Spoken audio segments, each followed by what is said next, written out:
Good morning, everyone. Good morning, everyone.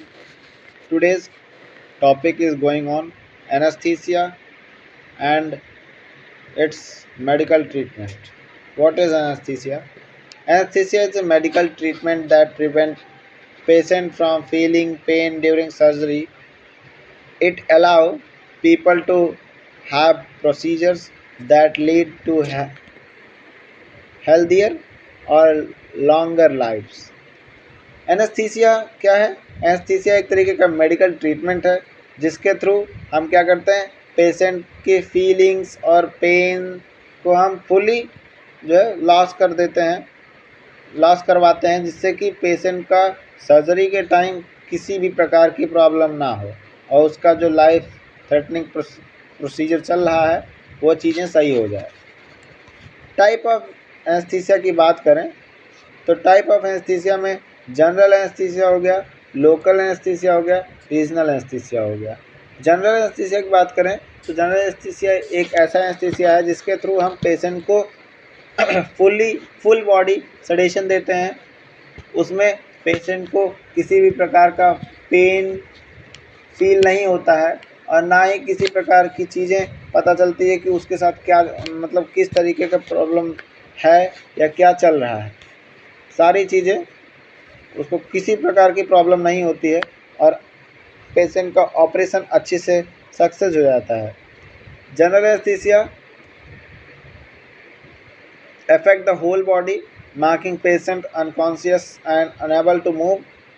Surgeons use it when they operate an internal organ and for other invasive or time-consuming procedures such as back surgery. Without general anesthesia, many major life-saving procedures would not be able to include open heart surgery, brain surgery and organ transplant. General anaesthesia का हम use कहाँ करते हैं?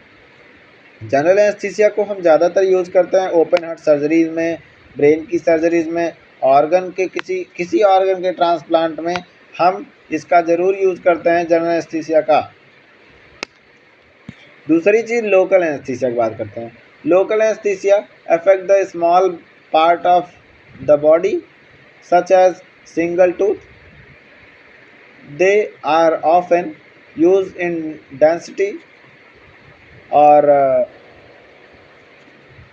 eye surgeries such as cataract removal and to remove small skin growth including wart और moles.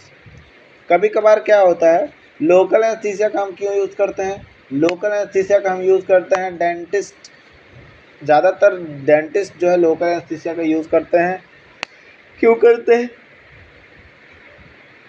Doctor को जो है, मैं सॉरी डॉक्टर बोल रहा हूँ, दांतों को जो है रिप्लेस करके और वहाँ पर अच्छी तरीके से उसका ट्रीटमेंट करना। और दूसरी चीज़, आई के अंदर जो कैटरैक्ट तरीके की जो बीमारी होती है, कैटरैक्ट जैसी बीमारी जो होती है, उसको रिमूव करने के लिए हम जो उसमें स्मॉल स्किन ग्रोथ होती है जैसे कि वॉर्थ हो गया या फिर मोल्स हो गए, इन सब को जो है निकालने के लिए हम लोकल एनेस्थीसिया का यूज़ करते हैं। रीजनल एनेस्थीसिया की हम बात करें तो रीजनल एनेस्थीसिया एक ऐसा एनेस्थीसिया है जिसके थ्रू हम पेशेंट को क्या करते हैं, शॉर्ट बॉडी एनेस्थीसिया देते हैं। इसके थ्रू हम पेशेंट को क्या करते हैं, पहले तो अपर लिम्ब और लोअर लिम्ब में जहाँ की सर्जरी होती है उस एरिया की सर्जरीज को हम परफॉर्म करवा के और ठीक करते हैं। उसमें रीजनल एनेस्थीसिया में स्पाइनल और एपिड्यूरल होता है। स्पाइनल एनेस्थीसिया हम इसलिए लगाते हैं जैसे कि किसी पेशेंट को अपर लिम्ब में चाहिए, जैसे अपर लिम्ब का होना है किसी प्रकार का प्रोसीजर, जैसे LSCS हो गया, लोअर सेगमेंट सर्जरी सेक्शन, उसके थ्रू क्या होता है, पेशेंट को अच्छी तरीके से हम रीजनल एनेस्थीसिया प्रोवाइड करते हैं। और प्रोवाइड करने के बाद उसको किसी प्रकार का पेन फील नहीं होता है, ना ही किसी प्रकार का सेंसेशन समझ में आता है कुछ कि उसके साथ चल क्या रहा है, हो क्या रहा है। तो उससे क्या होता है, पेशेंट का अच्छी तरीके से और कम टाइम में उनका प्रोसीजर कंप्लीट हो पाता है, और ना ही पेशेंट को किसी प्रकार का दर्द होता है, ना किसी प्रकार की फीलिंग होती है कि हाँ कुछ मेरे साथ हो रहा है। क्योंकि अगर पेशेंट को पता चलेगा तो उसको वो घबराएगा, पहली चीज़।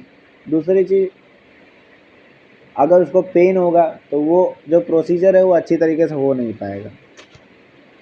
तो ये है रीजनल। अब हम एनेस्थीसिया में कुछ ड्रग्स की नाम लेते हैं। जैसे ड्रग्स के नाम में मेडाजोलाम हो गया, प्रोपोफोल हो गया, इटोमिडेट हो गया, और थायोपेंटल सोडियम हो गया, और फेंटानिल हो गया, जेम हो गया, ग्लाइकोपाइरोलेट, और ग्लाइकोपाइरोलेट के बाद मेडाजोलाम के अंडर में ही ऑन्डेंसेट्रॉन, एमसेड जिसे हम कहते हैं, इसको 4 ml के अंदर में दिया जाता है जनरल सर्जरी के अंदर में। और लोराज़ेपाम भी होता है, एड्रेनालिन भी हम देते हैं।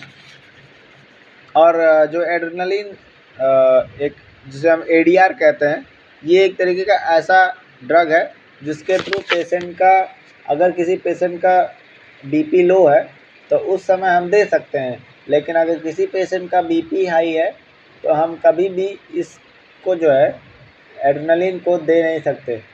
ये बहुत ही जानलेवा होता है, अगर इसको हम दे दिए तो पेशेंट की प्रॉब्लम हो जाएगी।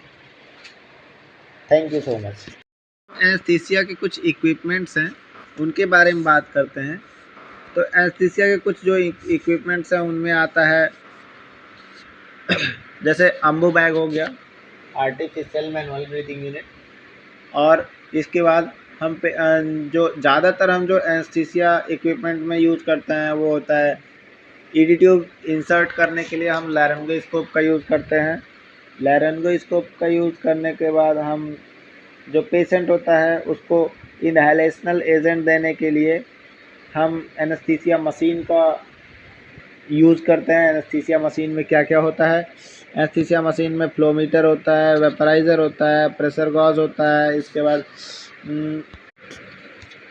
प्रेशर गॉज होता है। प्रेशर गॉज के बाद हम सक्शन रेगुलेटरी यूज़ करते हैं, bellow assembly, flow control, rebreathing bag, इसके बाद carbon dioxide absorber, oxygen CO2 flush, breathing system and secondary gas serve supply, pressure gauge, cylinder gauge, और प्राइमरी गैस सप्लाई गॉज। यहाँ पर जो 2 वेपराइज़र होते हैं, इसमें आइसो और सीवो होता है। जो वेपराइज़र्स होते हैं उनमें कई वेपराइज़र्स आते हैं इस जगह में, जैसे आइसो, सीवो, डैसो, हेलोथीन, ये सब जो है। हेलोथीन रेड कलर का होता है, और ब्लू कलर वायलेट कलर का आइसो होता है, येलो कलर का जो है सीवो होता है, और ग्रीन कलर का डैसो होता है। ये सभी यूज़ होते हैं। और यहाँ पर सोडा लाइन चैम्बर भी होता है, और इसको हम रीब्रीदिंग बैग वैल्यू मास जिसे हम कहते हैं, और कार्बन डाइऑक्साइड एब्जॉर्बर को, दोनों को मिलाकर हम कहते हैं ब्रीदिंग सिस्टम। इसके पीछे जो है ऑक्सीजन, इसके नीचे जस्ट अगर हम साइड में देखें तो ऑक्सीजन फ्लश रहता है। इस सिस्टम स्विच होता है। सिस्टम स्विच होने के बाद एक पैराकार्डियक मॉनिटर ऊपर रखा रहता है जो कि पेशेंट के वाइटल्स को चेकअप करता है, वाइटल साइंस को।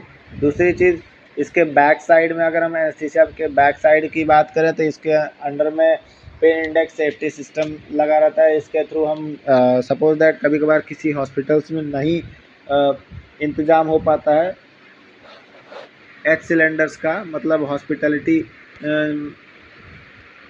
प्लांट्स जो लगे रहते हैं, बड़े बड़े हॉस्पिटलिटी मैनेजमेंट का जो सिलेंडर्स लगा रहता है, तो वो नहीं रहता है, तो उसकी जगह हम इसको यूज़ करते हैं E type cylinder, emergency type cylinder. जैसे कि ब्लू हम यूज़ करते हैं नाइट्रस ऑक्साइड, और एयर के लिए हम black and white cylinder use करते हैं। और दूसरी चीज़ वाइट सिलेंडर हम यूज़ करते हैं ऑक्सीजन के लिए, और येलो वैक्यूम के लिए।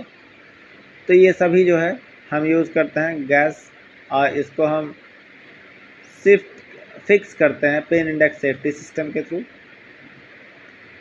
इसके साइड में। और यहाँ पर बीपी कफ होता है। यहाँ पर जो एक ड्रॉर है, नीचे 2 ड्रॉर दिख रहे हैं, ये ड्रॉर होता है। और ये ड्रॉर जो है इसके अंदर में हम पेशेंट की जैसे ऑक्सीजन मास्क हो गया और वेंटिलेशन मास्क हो गया, या फिर अदर जो बीपी कफ होता है उसको रखते हैं, या कोई ड्रग हो गई, हाँ, इन सब को रखने के लिए इसके अंदर जगह होती है। सिरिंज रख सकते हैं, ये सब एनेस्थीसिया मशीन्स में हम रख सकते हैं। दूसरी चीज़ अभी हमने बताया था, एनेस्थीसिया ड्रग्स के बारे में तो मैंने बता चुका है। इसमें कीटामिन आता है, फेंटानिल आता है, प्रोपोफोल आता है, डायज़ेपाम आता है, लोराज़ेपाम आता है, मिडाज़ोलाम आता है, इटोमिडेट आता है, N2O आता है, एलोथीन आता है, थायोपेंटोल सोडियम आता है। यही सब इतने एनेस्थीसिया ड्रग्स हैं जो कि आते हैं और हमारे एनेस्थीसिया में काफ़ी हेल्पफुल होते हैं। Thank you so much.